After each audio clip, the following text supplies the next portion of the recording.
Well, hello guys. Welcome to the next episode in my series of helping you to become a software developer.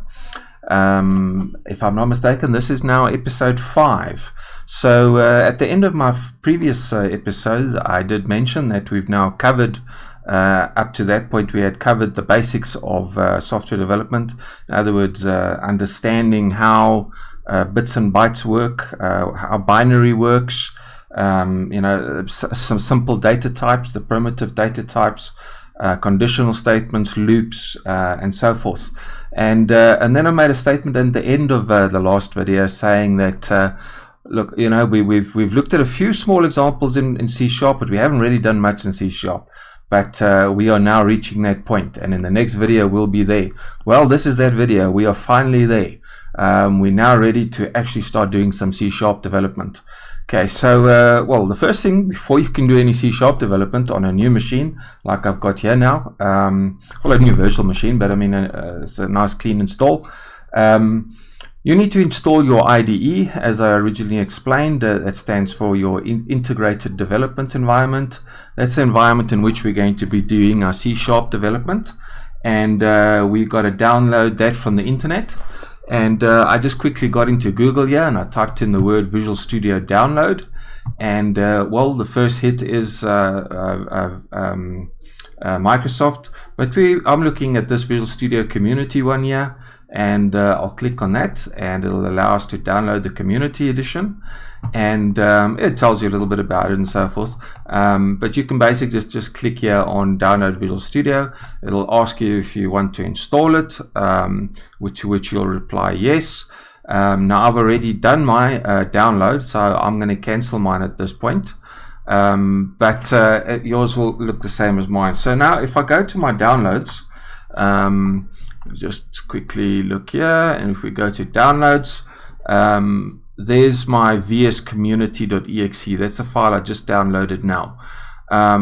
For interest's sake, I've also got I did a search here in Google for Microsoft SQL Server.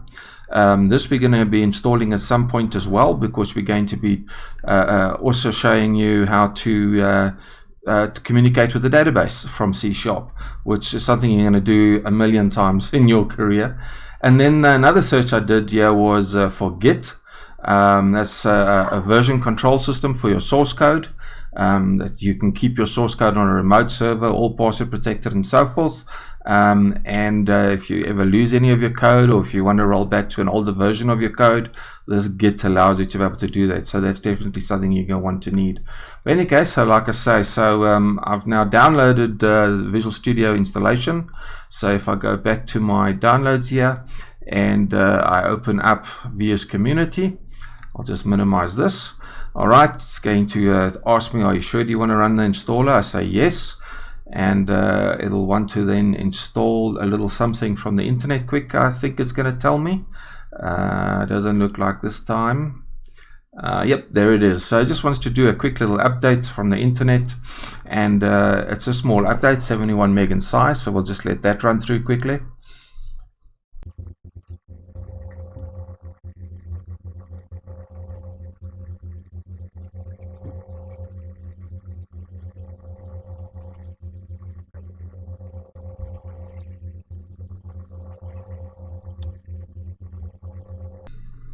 Okay, and there we are. The installer is ready. It's just checking for these latest updates. It should be complete in a moment. Give it a second. And there we go. All right. So what the installation program does have for us is what it calls workloads. So you can't just say, I want to install C#. Okay, you got to tell them what kind of development you want to do, and it'll install all the tools you need for it, of which C# may be one of them, for instance. So in our case here now, if we look at the top left corner here, it's got ASP.NET development, or .NET and web development, using ASP.NET Core and ASP.NET. We definitely want that, so we check it here in the top right hand of the box.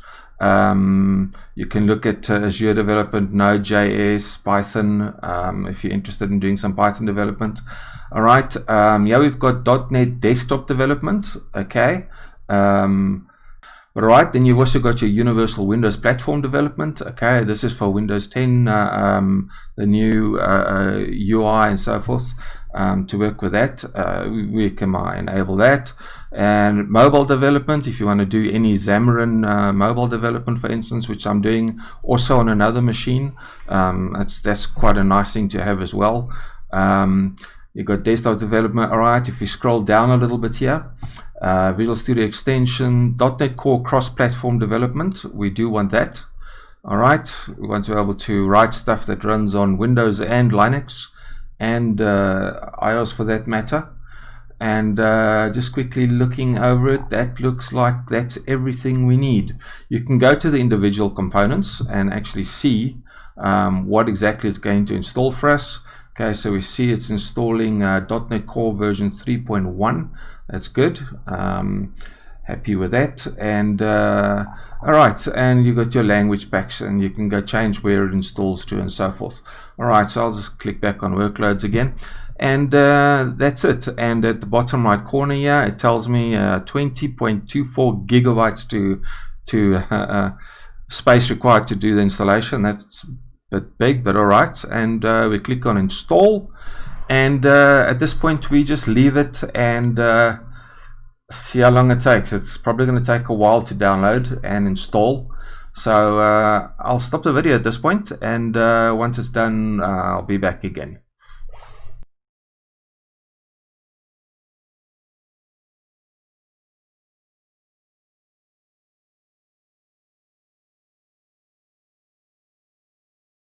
Alright, so that took some time, and alright, it requires us to log in. You are going to need a Microsoft account for this, and alright, let's do a sign in. I already have a Microsoft account. Oh, come on.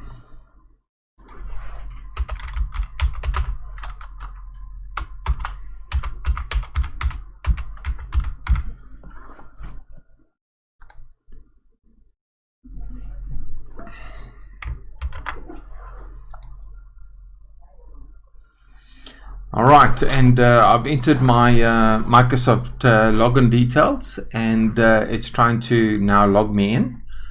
And what login does is it allows you to across separate computers, devices, and so forth, to have the exact same settings, but according to Microsoft, you must log in anyway, so you don't really have that much of a choice.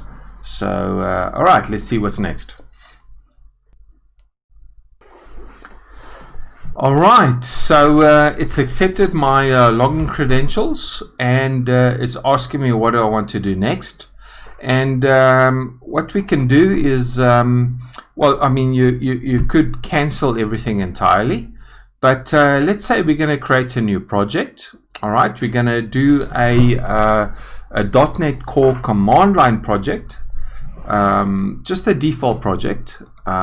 So here we go. All right, so here it gives me a couple of options of what type of project do I want to create. And the reason why I just went dark like that is because it recognizes the fact that when I used my login credentials to log in, it recognized the fact that I'm using the dark theme on my other devices. So that's why it's showing the dark theme. All right, so let's create a console application, a .NET Core application. That happens to be the very first option that it's got here. So it's telling us it's a console application, a C# application.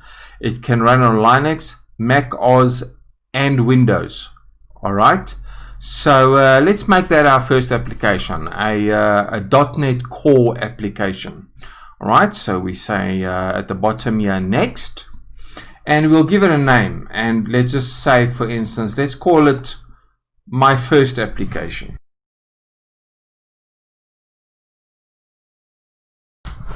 All right, and you can ignore this. All right, that's fine as is, and you can say let's create it. It will now go ahead and create you your a console application, also known as a command line application, using the .NET Core, which means that this code can ultimately be compiled so as to be able to run on Linux, Windows, as well as iOS, as well as on the Apple. And all right, it's busy creating it.